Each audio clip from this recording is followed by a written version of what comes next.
नमस्कार मित्रांनो, PM किसान सन्मान निधी योजना, प्रधानमंत्री किसान सन्मान निधी योजनेच्या 19व्या हप्त्याच्या वितरणाविषयी नवीन बातमी समोर आलेली आहे। ती आपण या व्हिडिओमध्ये पाहणार आहोत।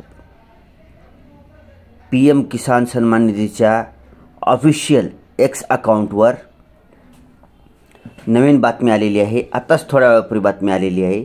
ती बातमी काय आहे ती पाहूया। PM किसान सन्मान निधि माननीय प्रधानमंत्री श्री नरेंद्र मोदी द्वारा PM किसान सन्मान निधि योजना की 19वीं किस्त का हस्तांतरण 24 फरवरी 2025 को बिहार के भागलपुर जिले से किया जाएगा। इसके अंतर्गत 9.7 करोड़ किसानों को 21,000 करोड़ रुपए से अधिक की धनराशि जारी की जाएगी।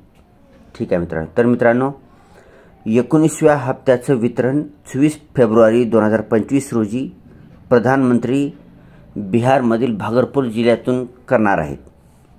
या अंतर्गत 9.7 करोड म्हणजे जवळपास 9.5 करोड शेतकऱ्यांच्या खात्यामध्ये 21,000 करोडपेक्षा जास्त रुपयाची धनराशि जमा केली जाणार आहे। आज दिनांक आहे 15 फेब्रुवारी 2025। म्हणजे आणखी काही दिवस शिल्लक आहेत अकाउंटमध्ये पैसे येण्यासाठी।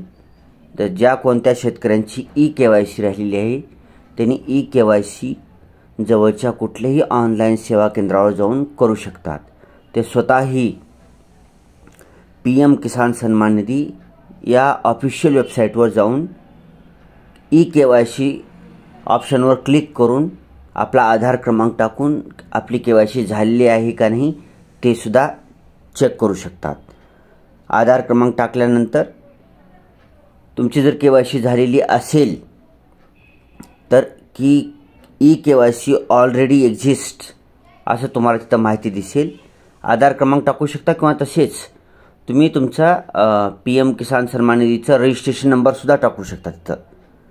तिथं दोन्ही पण माहिती अवेलेबल आहे। आणि तुमचा रजिस्टर्ड मोबाईल नंबर PM किसान सन्मान निधीला जो दिलेला आहे तो नंबर सुद्धा टाकू शकता तुम्ही। ठीक आहे। अशा आणि तसेच PM किसान सन्मान निधि ॲप सुद्धा आहे। ती ॲप तुमच्या स्मार्टफोनमध्ये डाउनलोड करून इन्स्टॉल करून फेस ऑथेंटिकेशन द्वारा सुद्धा तुम्ही E-KYC करू शकता। नवीन आलेला फेस ऑथेंटिकेशन म्हणजे चेहऱ्याद्वारा।